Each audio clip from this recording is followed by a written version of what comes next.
Muy buenos días, muchas gracias por su sintonía. Mi nombre es Cecilia Marra de la radio en YouTube, yo soy Digital Chile. Estamos con Trini Asil y Viviana Mazor en este nuevo capítulo de la semana, mandándole saludos a todos los nuevos radioescuchas, que son hartos, así que voy a tratar de resumirlo después para que puedan saber que lo nombramos. Así que un cuento hoy día muy entretenido, muy fácil, muy agradable y Trini aquí le voy a dar la palabra para que nos cuente su análisis de su narrativa, primero que nada. Adelante, Trini.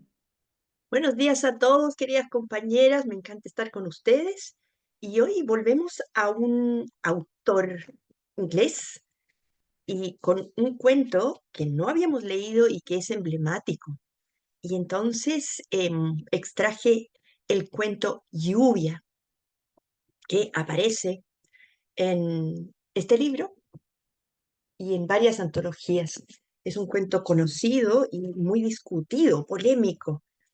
Y entonces me pongo en campaña. Los Davison eran misioneros. Su distrito estaba formado por un grupo de islas al norte de Samoa. Según afirmaban ellos, los nativos allí tenían sus costumbres matrimoniales escandalosas. Era imposible encontrar ni una sola buena chica en ninguna de las aldeas. Los bailes que realizaban los nativos no solo eran inmorales, es que conducían a la inmoralidad. El señor Davison no era tan sociable como su mujer. Más bien era callado, antipático, y tenía un rostro cadavérico y unos labios carnosos y sensuales. Intimar con él era imposible. Los McPhail habían trabado con ellos en un barco. Así se habían conocido. Se había declarado en la isla donde llegaron una epidemia de sarampión. Habían desembarcado al enfermo y lo habían llevado al hospital. Todos debían descender, tendrían que quedarse al menos entre 10 y 15 días en Pago Pago, el lugar más lluvioso del Pacífico. En el paseo marítimo, un comerciante, el señor Horn, alquilaba habitaciones que prácticamente estaban sin amoblar, camastros viejos con una mosquitera, andrajosas sillas desvencijadas y un aguamanil. Acababa de llegar también allí una pasajera de segunda clase, la señorita Thompson, de 27 años y algo vulgar. Provenía de Iwilei. Horn les indicó a los Davison y a los McPhail que la había colocado en el piso inferior a ellos. Davison estaba inquieto de que las cosas en su misión, que había quedado en manos de los nativos, se relajara aún más.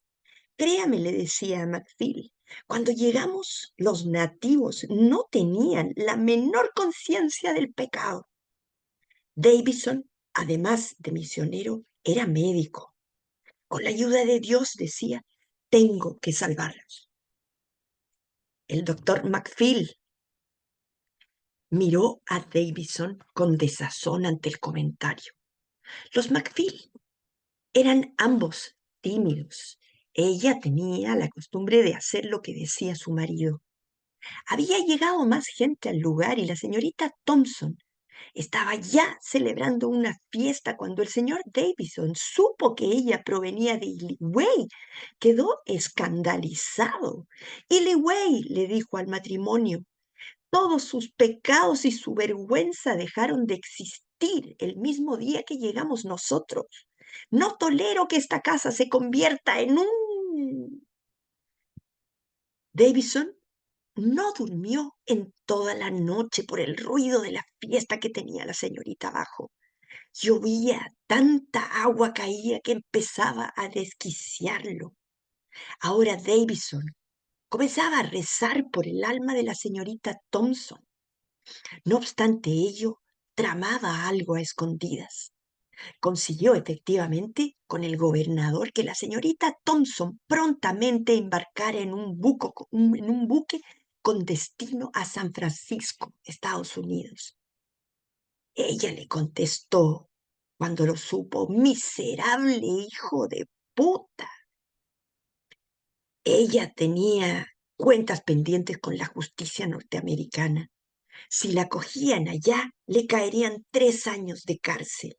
Y le rogó a Davison que la liberara de aquel castigo.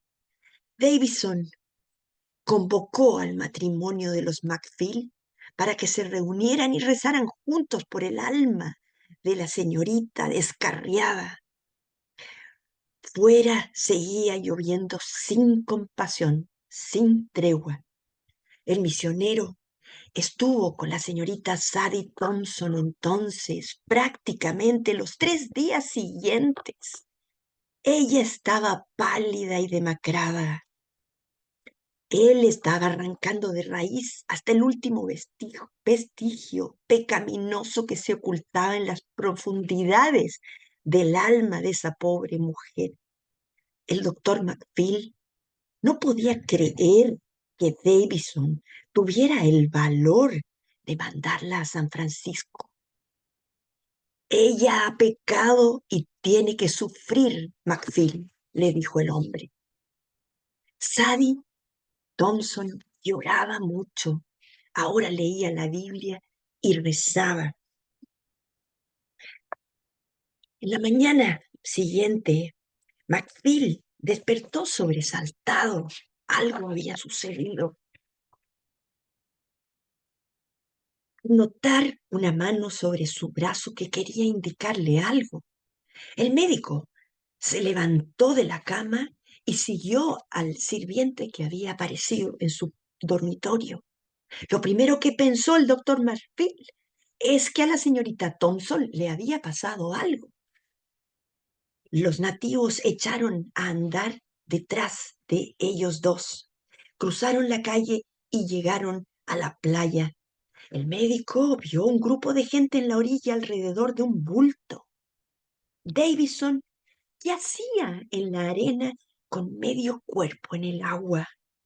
Tenía la garganta cortada de lado a lado y todavía apretaba la mano derecha una navaja de afeitar con la que había consumado el acto.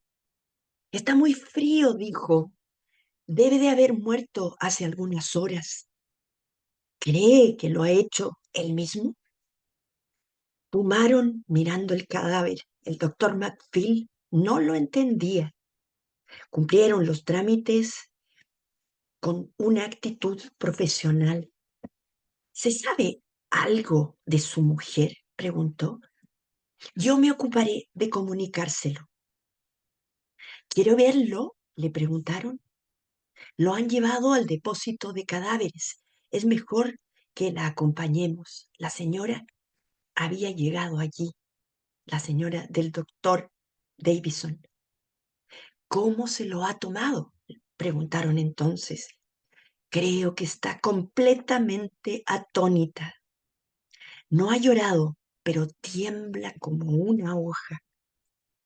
Ella solicitó entrar a verlo sola.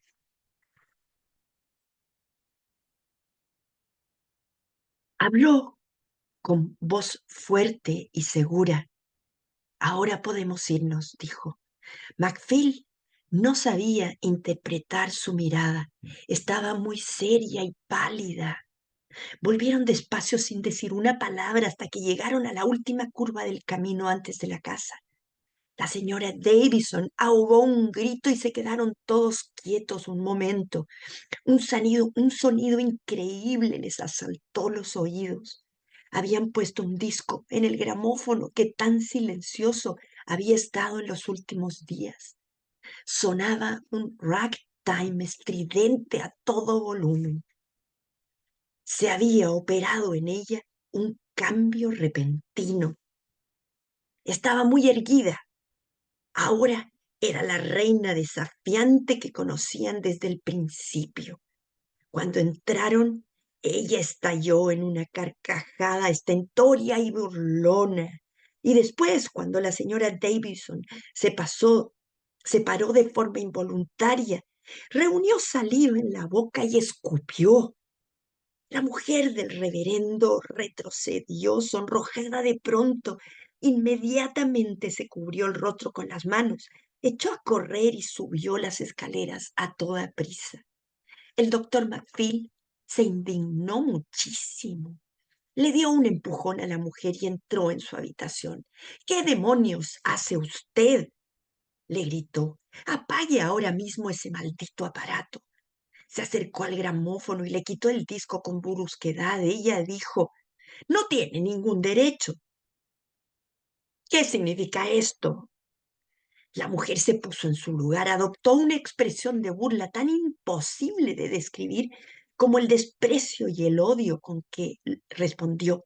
Hombres, cerdos asquerosos, sois todos iguales, todos unos cerdos. El doctor Macfield ahogó un grito. Lo había entendido. Es un cuento que se lee en forma lineal, como habríamos conversado antes, pero tenemos que ir explicando a lo largo del programa algunos vacíos que quizá no se terminen de entender con la lectura, porque aquí hay muchos secretos, pero el autor quiere aludir con este cuento una crítica solapada sobre lo que significó eh, la imposición del Imperio Británico, en este caso, cuando se colonizaron estas tierras en estos horizontes, ¿no?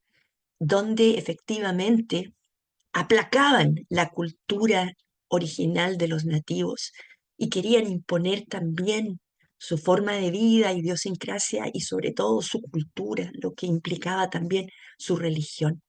Yo con esto le dejo la palabra ahora a Vivi. Gracias, Trini. Sí, sobre ese tema más antropológico voy a conversar en la segunda intervención, pero ahora voy a transitar un poco el tema de los títulos porque es muy interesante. Si bien este cuento, novela corta, según la clasifican algunos, eh, reapareció en muchas antologías de Somerset Maugham, eh, el original, vamos a ver si lo podemos compartir, es este. eh, que fue publicado en 1921.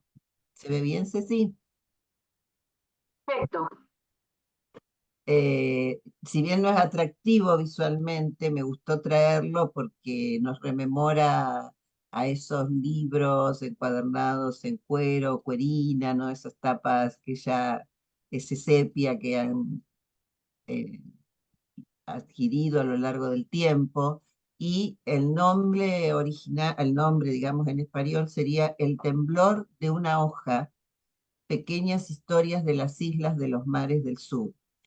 Y está muy íntimamente ligado a la vida de Somerset Maugham, porque justamente entre 1916 y 1917, con su secretario y compañero Gerald Haxton, viajaron por el Pacífico recorriendo las islas.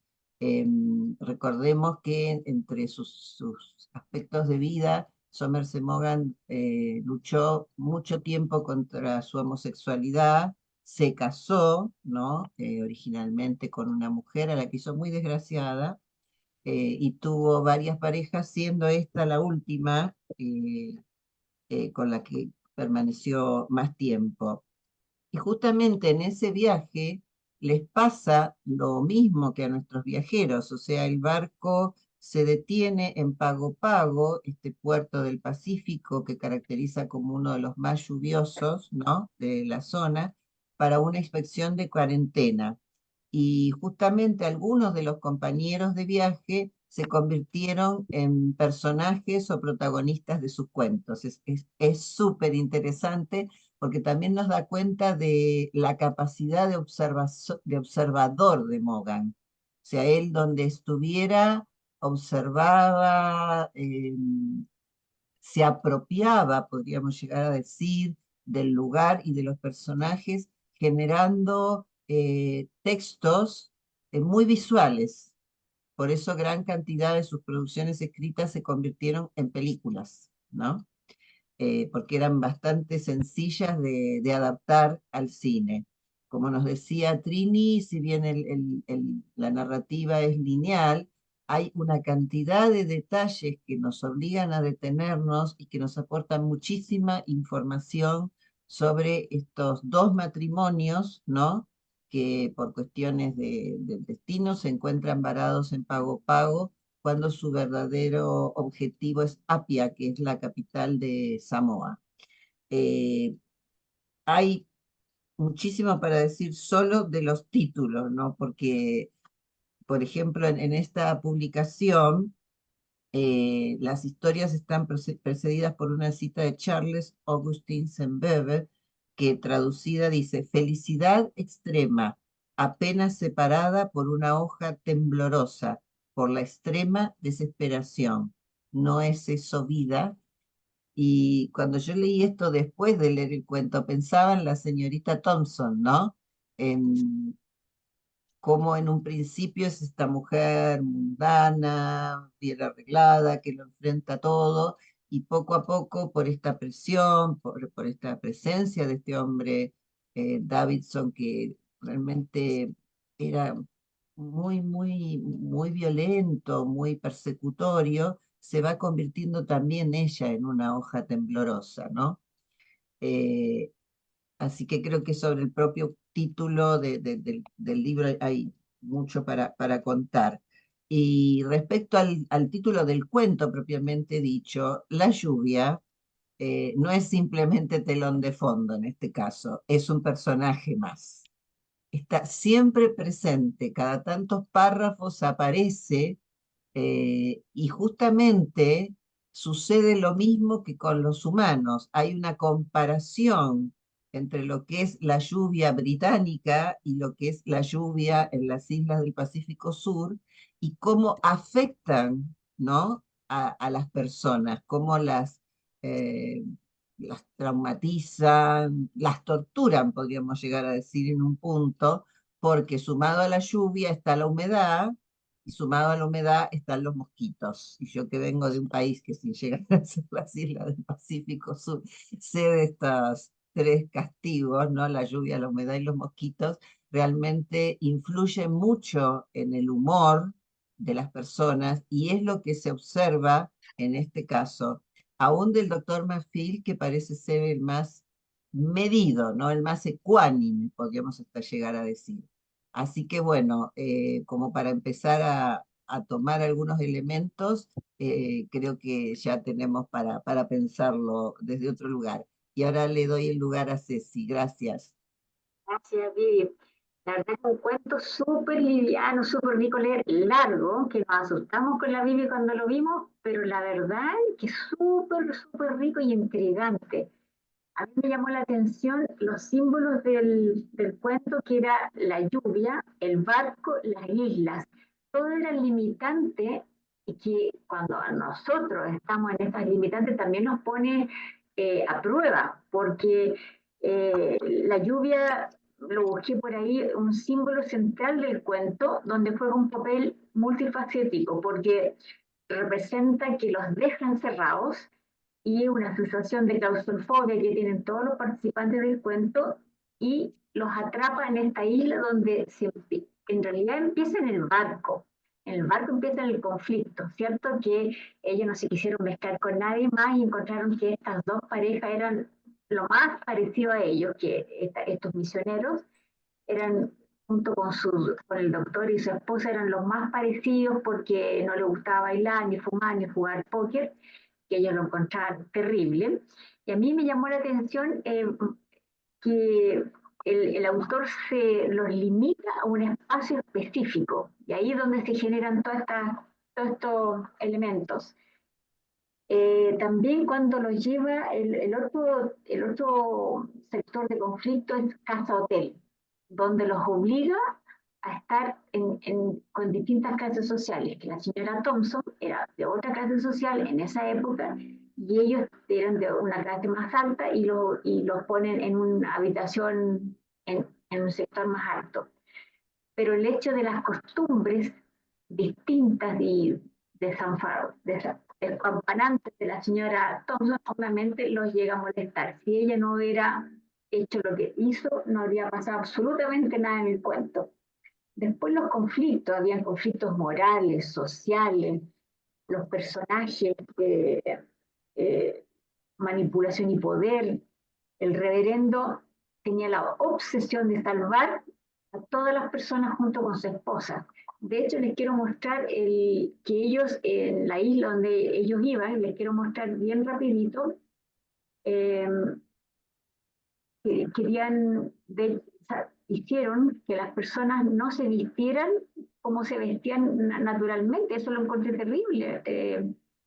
El famoso, lo pueden ver en Lava Lava, esta es la tenía que ellos usaban como personas que vivían en la isla, y esta pareja en el cuento, por supuesto, no sé si es real o no, los hizo que no lo hicieran nunca más. Lo más probable es que Vivi y Trini se hayan referido a los ritos matrimoniales. Eh, Otra cosa que vi que me llamó mucho la atención y me gustó verlo eran las telas que ellos hacían, que no es parte fundamental del cuento, pero es interesante como cultura. Ellos hacían estas telas, las telas que se llaman de tapa, que son de corteza de árbol, y las teñían. Esto era muy típico en la isla. Me gustó conocerlo, la verdad que no tenía idea.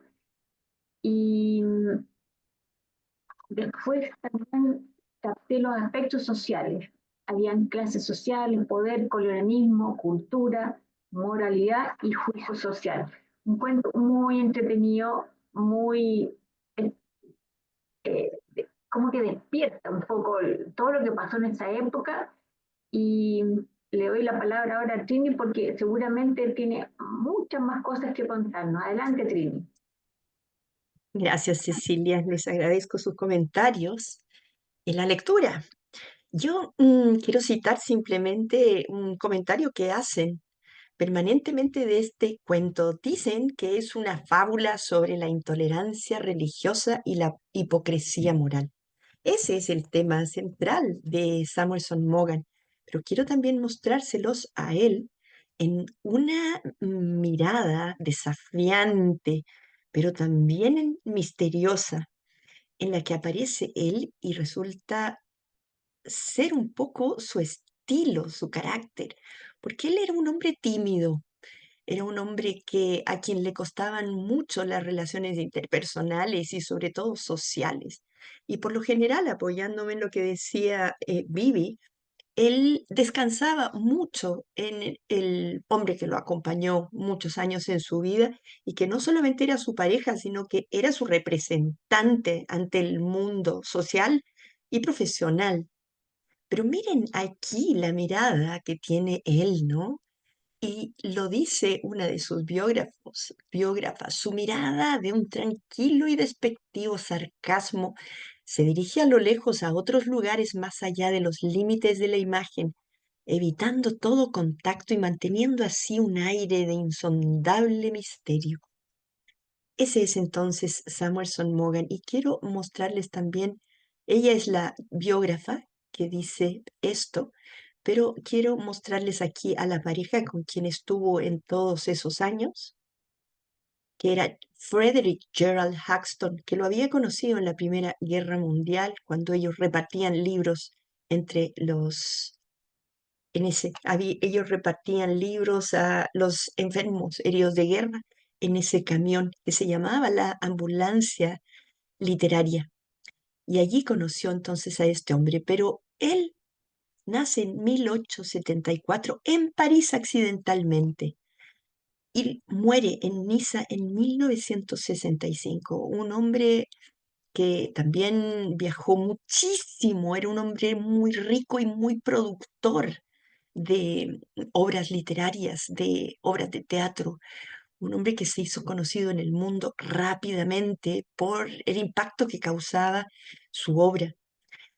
Ahora bien, yéndonos al texto mismo, creo que si bien aparentemente podría mostrar una historia lineal, detrás de ella hay un trasfondo de crítica social y cultural, política también enorme, principalmente hacia el comportamiento que tuvieron los colonos durante todo ese periodo en que se instalaban en tierras lejanas, ajenas, e imponían su imperio. ¿Por qué? Porque creo que este hombre representa muy bien, Davison, la intolerancia moral que existía en él y que lo hacía además sentirse tremendamente soberbio y con una condición natural de que él tenía que imponer orden moral en esas tierras, sin entender absolutamente las costumbres, sin ni siquiera tratar de empatizar con la vida que llevaban ellos.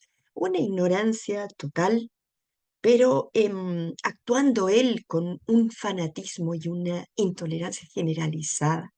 Pero él cae en su propia trampa y eso es lo que más me gusta de este cuento. ¿En qué sentido? En que aquí también la represión eh, toma un papel fundamental. Él era un hombre religioso, era un misionero que además lo decía en términos terribles. Comentando sobre ellos decía, es que eran depravados por naturaleza y no había forma de hacerles entender que aquello estaba muy mal. Fue preciso convertir en pecado no solamente el adulterio, la mentira y el hurto, sino también la desnudez, la danza y el que no asistieran a la iglesia. Él se preocupaba justamente de esas cosas banales, pero no iba a la esencia del ser humano.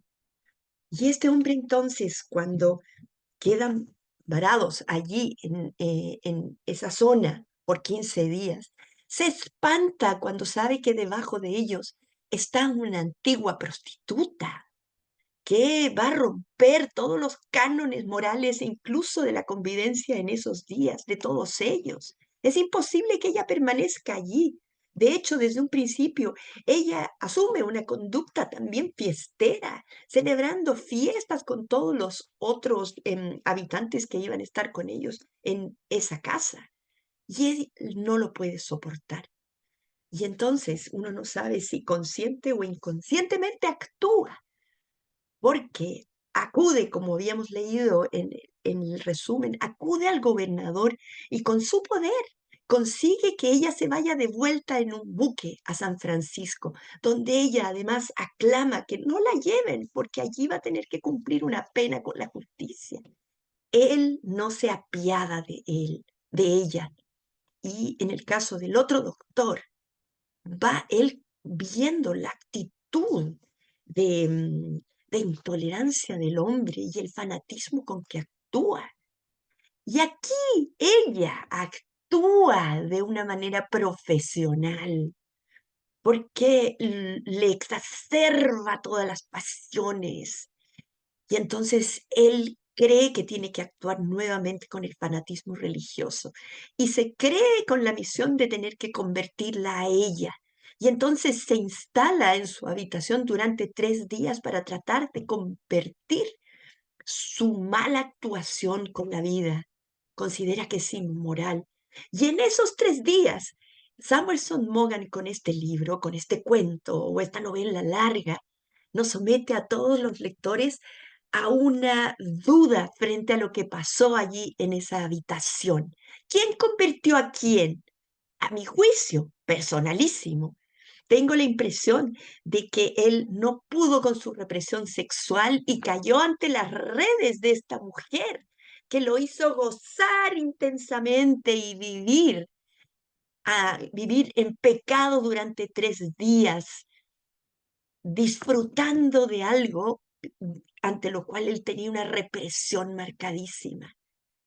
Y entonces, después, tratando de entender el final, después Davison no puede enfrentar el pecado. Él ha caído ante el pecado. Él ha cometido una inmoralidad que no se la perdona. Y entonces, a juicio mío, se suicida. La mujer, cuando va a ver el cadáver, pareciera ser que comprende lo que ha sucedido. que ha tenido relaciones con esa mujer durante esos 3 días y ha pecado y no ha podido perdonarse a sí mismo. Es un cuento que da mucho que pensar, pero que profundiza en la duda que nos queda a los lectores ante lo que realmente sucedió allí en esa habitación.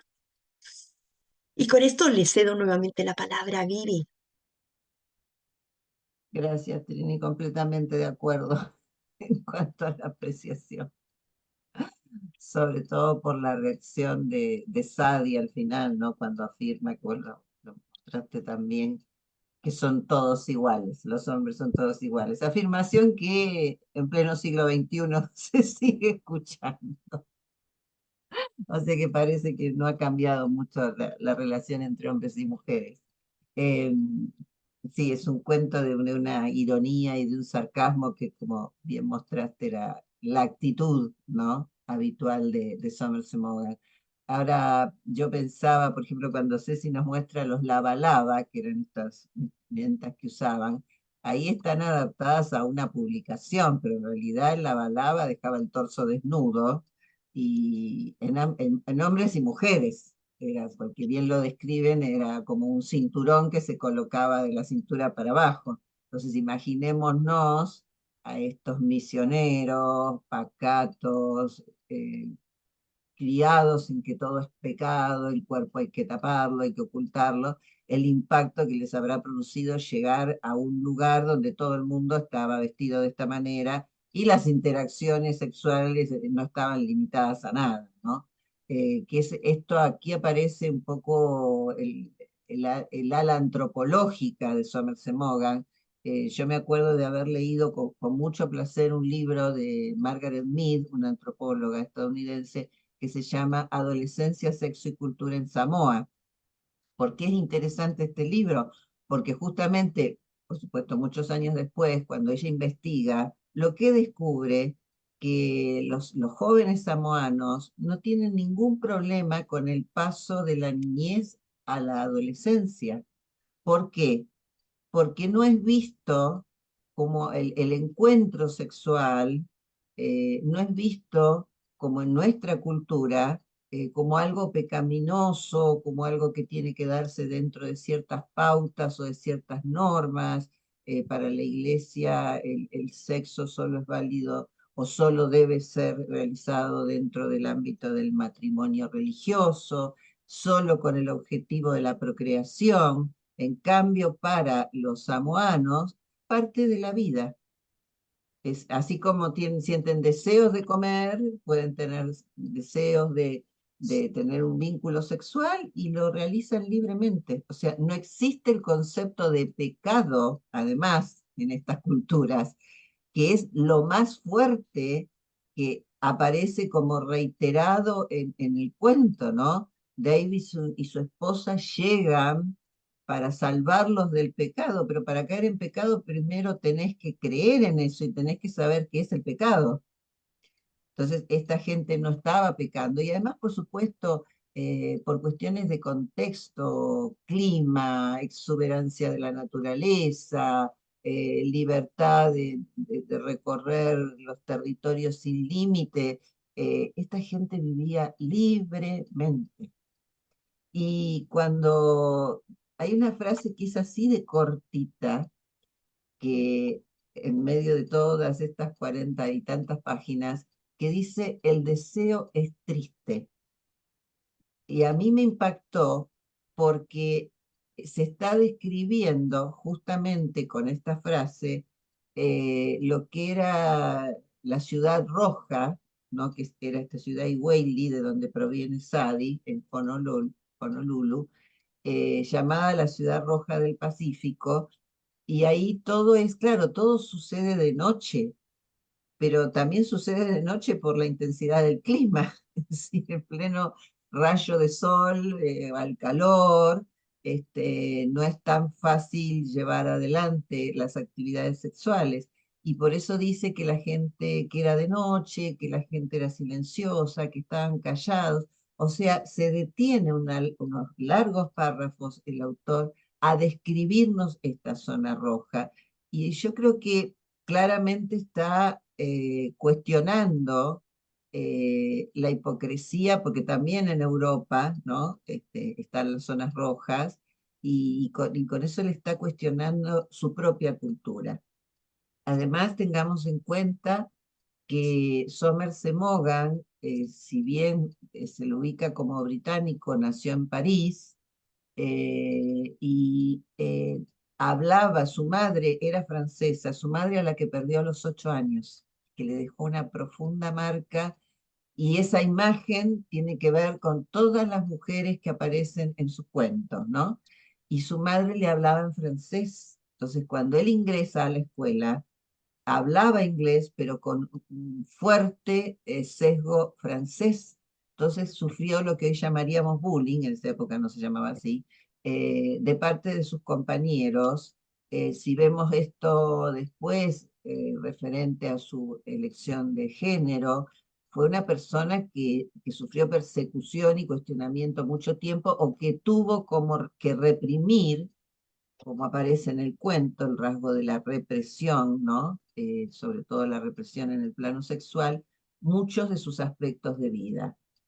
Pero él, a pesar de todo, la disfrutó. Ahora, a mí me dejó muy, muy marcada el hecho de que murió solo, y le pidió a la enfermera que lo acompañaba que lo abrazara como lo abrazaba su madre. A mí esa información biográfica, que no sé si está tan documentada, pero que puede ser, ¿no? Porque realmente él vivió muy solo, salvo este periodo con este asistente y compañero y amante a su vez, y su vida fue bastante aislada, porque no se sentía cómodo entre la gente.